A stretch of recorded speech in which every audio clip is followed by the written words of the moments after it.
Spoiler alert, your team hates manual unloading. And who can blame them? It's slow, risky, and exhausting. Tawi's container unloader eliminates the pain. Lifting loads safely and efficiently from inside containers. Engineered to lift heavy goods ergonomically from deep inside containers, it accelerates unloading while keeping your team safe from strain. Safer workers, faster turnaround, and better efficiency. Better for your people, better for your bottom line. Lift smarter. Visit tawi.com today. That's TAWI.com.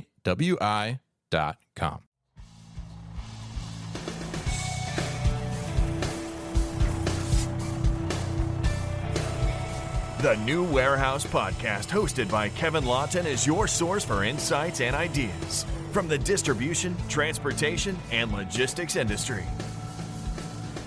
A new episode every Monday morning brings you the latest from industry experts and thought leaders. And now, here's Kevin.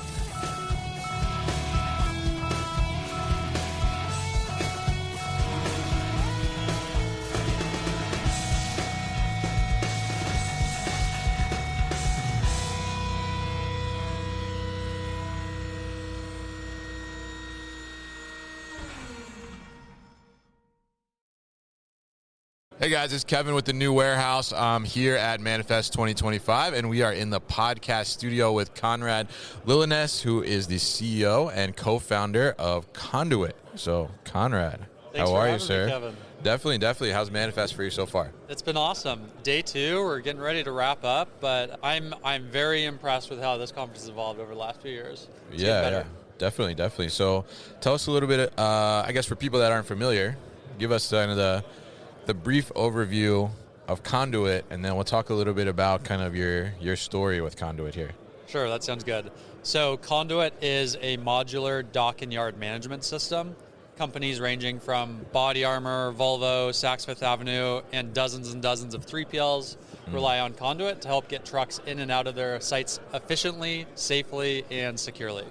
All right, interesting. And now you're the founder of this company. That's right. Right? So tell us a little bit about kind of your journey, your story, and what really led up to you founding Conduit. Sure. I started my career in logistics at a startup named Convoy. May she forever rest in peace. Yes. I was there for 5.5 years working on this exact problem around how do drivers interface with warehouses. Okay. Everything from scheduling, where we saw that 40% of times between a pickup and delivery appointment was wasted or idle time. You know, there's a host of reasons there, but one of the primary reasons is you can't get the appointment times you need to run an efficient route. There's a scarcity problem at these warehouses. And then the other hand of the coin is, what does the driver do when they show up? There's whole companies that are built around driver check-in instructions now. For us, that is a module in our tool that couples perfectly with check-ins. So from scheduling to execution and reporting on the back end. But it really came as an inspiration from my time working in the space, integrating with existing vendors that serve these industries and identifying some opportunities to bring more holistic solution to market. Yeah, definitely. And, I've gotten to know you over the last, I guess about 2 years now, Yeah. so, right? And, you've really kind of been evolving the solution over time, right? So talk to us a little bit about that evolution, like where you started. And you mentioned modules there, right? So I know you have a couple different modules. So tell us, like, where did it really start, and then where has it gotten to since the start? Yeah. The start was building the simplest and easiest to configure scheduling module on the market. Okay. We got started with several packaging companies and manufacturers, but they very quickly helped us get over that next product hurdle, which was the check-in technology. We did that really successfully with Volvo across their network of 3PLs. They were able to switch from an existing vendor to Conduit because we brought that combined offering to market. And then the next phase was really doubling down on the check-in experience. One fun example from the last year that we've had a tremendous amount of success with is with Body Armor. Okay. They have about 13 sites in the U.S., and we're part of their SOP for all of them. So their shipping and receiving office is in Conduit each and every day. Importantly, they're in Conduit. They're not walking around their yard, knocking on driver doors, right, telling them, hey, get off the door ready for the next truck, or hey, here's your seal. They're doing that all digitally and remotely, communicating with drivers via text right from the Conduit platform. Oh, wow. Okay. So in the body armor network, 95% or more of drivers are checking in entirely on their own without having to leave their trucks. Yeah. It's been a huge success for us. Interesting. Yeah. And I think that's definitely, it's definitely a huge deal on efficiency, right? But it's also a huge deal on the safety aspect as well, right? Keeping people out of the yard. I mean, it's super dangerous place. I unfortunately know somebody that had a terrible accident in there. I think we all did. And I think it's, and that's unfortunate to say, right? So it's great that you're coming up with something to solve some of that. So I guess talk to us a little bit about the problem set, right? So like you just mentioned one, right? Yeah. Like going out, knocking on drivers' doors, but talk to us about kind of the problems that lie in the traditional way of doing these things. I think in terms of a hierarchy of problems, I think the reality is everyone's focused on improving their business through increased profitability, greater revenues, and one of the fundamental inhibitors of growth is how many trucks can you get in and out of your site in a day, or for a given labor shift. Congestion at the shipping and receiving office, depending on how these sites are designed, is often one of the reasons sites aren't able to achieve their maximum throughput. Yeah. Drivers are parking their trucks, blocking both directions from the ingress and egress, and with Conduit, they're getting through much quicker because they're not getting out of their truck. They're getting put on a dock door in seconds instead of 10 minutes after doing a half-mile walk back and forth to the shipping and receiving office.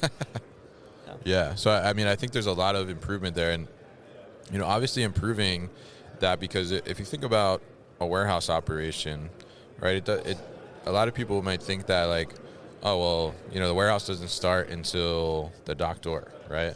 But it starts before that, right? I mean, it starts in the yard, essentially, right? And if you have a gate check-in, right, is really kind of that process. So obviously you're speeding up that time for the driver, right, like you said. But tell us a little bit about how some of your customers have seen not only the efficiency gains, like in the yard area, dock area, but then how that translates over and flows through the entire operation. That's a great question. So if we think about the phases of Conduit, it's scheduling, check-in, and now a big focus of ours is that customer service rep, transportation analyst role on what loads are missing the schedule, which customer is emailing me about, hey, I need proof of delivery. Yeah. A lot of times that's phone tag or snail mail, not snail mail, but email with the facilities to try and track down like a simple document or a seal verification. Yeah, like 21 emails later, right? Exactly. What's cool with Conduit is a centralized customer support team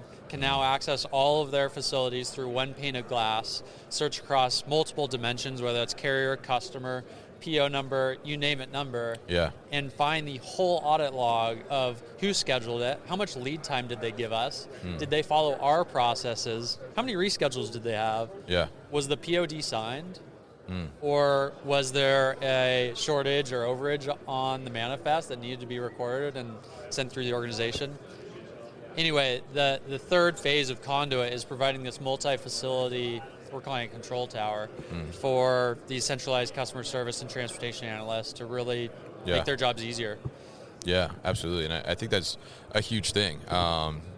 Someone close to me has worked on this as in like a dispatcher and scheduling at the dock. And, she would tell me that, I got to walk out here into this 1 million square foot building and walk the dock and do these different things. And people got to go in the yard and check on these things. It's super inefficient, like the traditional way of doing it, right? And a lot of times, like a lot of that is on like clipboard, right? Paper, Excel, radios, spreadsheet. Yeah. So tell us a little bit about, the customer that makes sense for you. I mean, you said some of your existing customers, right? But if someone's listening to this and, they're thinking like, oh yeah, like I hate having to go out into my yard, right? Or I hate having to do this process around the dock. Like what makes them a good fit for Conduit? Yeah, whether someone has an existing scheduling solution or not, what we look for is high volume, multi-location, 3PLs, manufacturers, retailers, CPGs. Yeah. The value prop they'll see even if they have an existing scheduling solution, we often get bucketed in Conduit's a dock scheduler. Right. We're a dock management tool. Okay. Think of all of the tasks beside just scheduling an appointment that are happening on the dock. Oh, yeah. You're dispatching forklift operators via radio. You're constantly shuttling paper back and forth to those people, having drivers sign in, verify their driver's license. For someone who wants a faster moving, more secure, and safer facility, we think Conduit's a great option that's going to continue to grow alongside them as we build out our tech. Yeah, definitely. And I think that's a great point too. Like, I mean, you think, the immediate when you think about the dock, right, is getting the truck there in the door, right, and then start to unload and all that stuff. But to your point, there's a lot of these tedious kind of in-between processes that occur, like this paper shuffling you mentioned. So tell us a little bit about, because we're here at Manifest, right? So this is the future of logistics and supply chain, right? Yeah. So I guess from your side of the world, I mean, what does the future dock look like? Most warehouses that I've seen go down a digitization journey that right now people are dealing with dock and yard problems. It's definitely becoming more of a highlight or focal point for people where they've already implemented WMS. We have customers that don't have WMS yet but are using Conduit to improve their throughput. Yeah. But our traditional customer already has gone down that digitization journey and now is tackling the yard and dock problem.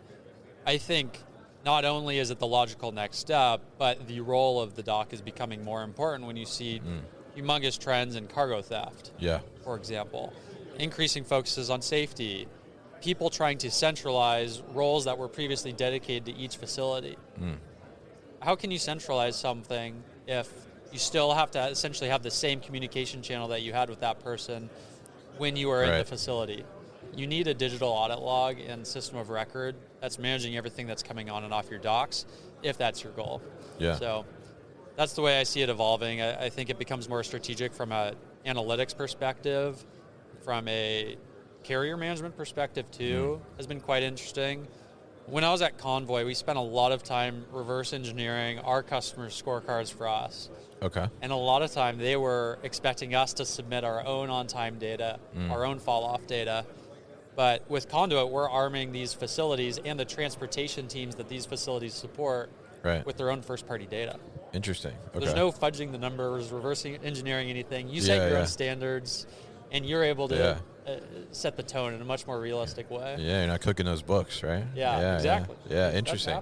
Yeah, and I think that's been, for me, right, here at Manifest and the people I've talked to, I mean, it's been such a central theme, right? The data, right? Like you just mentioned, right? So I mean, you talk about the efficiency that it brings, right? The elimination of this shuffle back and forth, walking out to the yard, coming back, paper from here to there, and all these different things. But I mean, tell us a little bit about that data aspect too. Like, let's dive a little further in on that. I mean, how are companies, your customers at this point? I mean, how are they leveraging some of that data now to maybe uncover things that they didn't actually realize in the past? I have two examples. One's like kind of a layup style win, and then one's much more transformational for a company.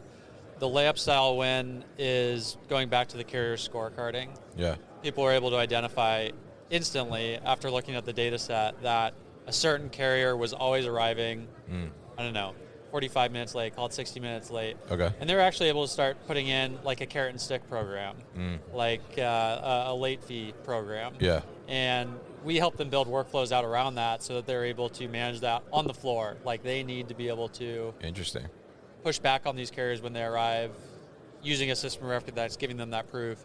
And then you have that real-time feedback, but you also have the retroactive feedback saying, hey, you're not going to be our top carrier because you're much later than all these other people, and here's the data that shows it. Yeah. Your rates probably shouldn't be that high either. The game-changing example is we have a produce distributor in Washington State, and they were struggling with overtime and underutilized labor, depending on the day of the week. Yeah. Because they had an even labor plan.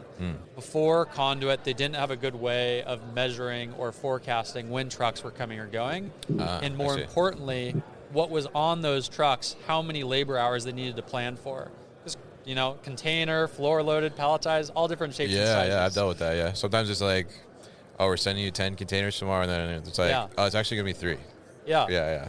Well, and, many tools that are out there don't get to this level of detail of what's on the truck. And the next level beyond that is combining that with how long did it take to load and unload the truck. And did you have a team of 2 people loading or unloading, or just one person? Right. And when you have that data set, now we're providing realistic labor analytics to Produce Services and Logistics, Inc., in this case. Yeah. And they were able to create a much more dynamic labor plan that actually ended up being better for their employees. And they have 2 different styles of shifts going that's accommodating for the longer days that are Tuesdays, Wednesdays, and Thursdays, and the shorter days that are Mondays and Fridays.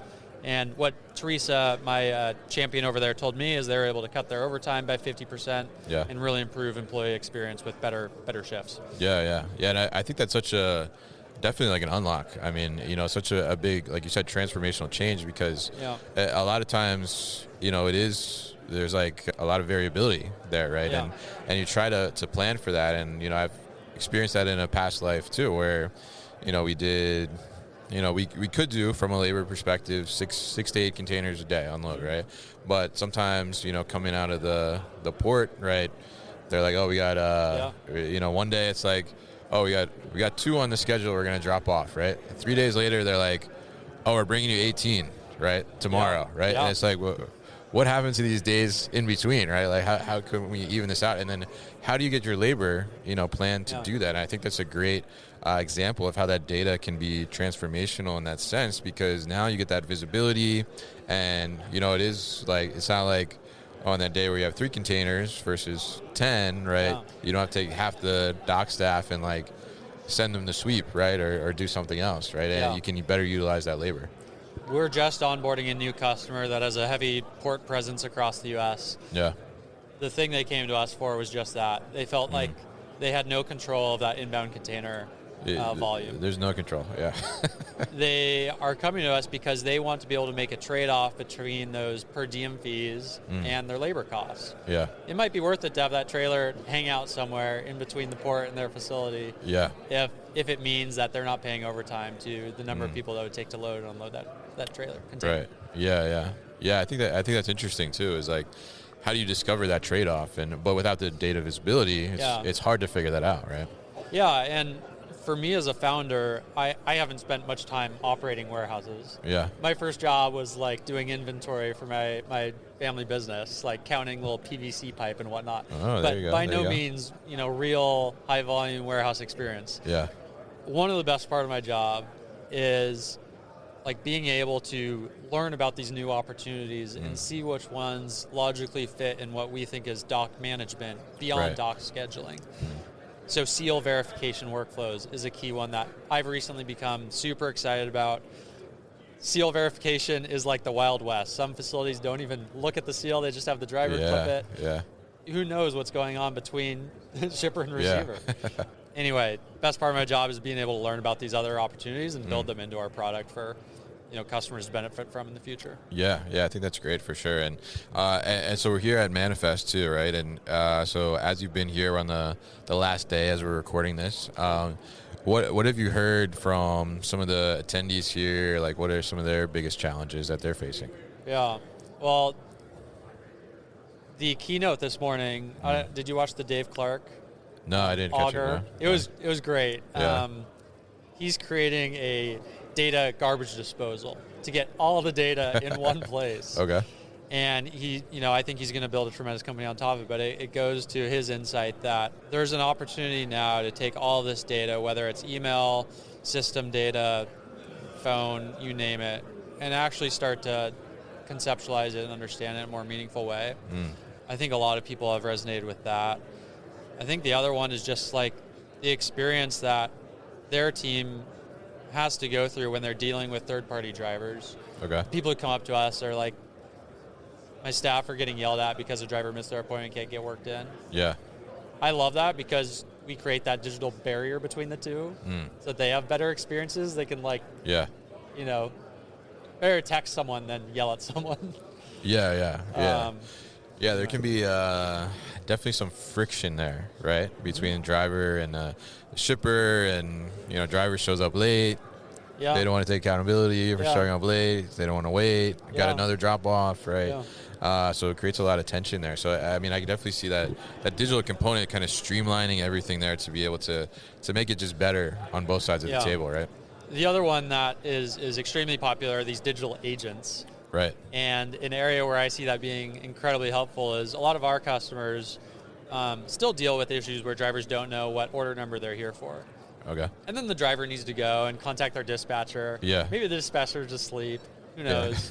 And they're just sitting in their truck for like 2 hours waiting for a number. Yeah. That's like a great application for an agent to be able to instantly provide drivers the information they need to get processed efficiently. Yeah. So I see a lot of that talk, and I'm very excited for it. We're definitely thinking a lot about it. Yeah. Very popular theme. Interesting. Okay. All right. So we talked about little challenges, but aside from Conduit being the most exciting thing at Manifest, of course. what else? What else has caught your attention here? What's on top of your mind? I've seen a few companies that are spending a lot more time trying to understand and categorize the data that's on these paper documents. Right. I think the last generation of companies that have attacked this space have used different technology, like OCR, for example, where like the computer's just trying to read text, but it can't really conceptualize it. I am pumped to see what AI is going to do for supply chain with document recognition, whether that's overages, shortages, detention requests, chicken scratch scribbles on someone signing. Is it even legit? Yeah. I think we're just starting to see some of the benefits. I don't fully understand them or see them at scale yet, but it's one of the things I've been seeing a lot of in there that I'm really pumped to see come to light in more ways. Yeah, absolutely, definitely. I think it's an exciting time for sure, and it's great to see you here at Manifest and finally get you on the podcast. We've been trying to get you on for a little while now. I'm so glad we could finally schedule this. I know, definitely. so it's great to catch up with you and learn all about Conduit and the journey and everything there. If people are interested in learning more about Conduit, what's the best way to do that? I'm a very open book. You can call me or text me, 206-902-6541. Or email me, conrad@getconduit.ai, or follow us on LinkedIn. There you go. Or go to the website, right? Or go through the website, www.helloconduit.com. There you go. Hello, Conduit. So really appreciate Conrad stopping by the studio here with us at Manifest and telling us all about Conduit. So if you're having those headaches at the dock or in the yard, definitely reach out to Conrad. You got his phone number now, so blow him up.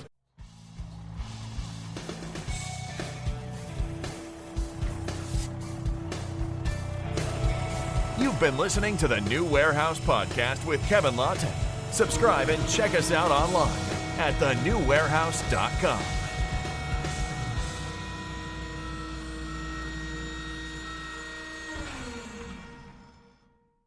Enjoyed this episode?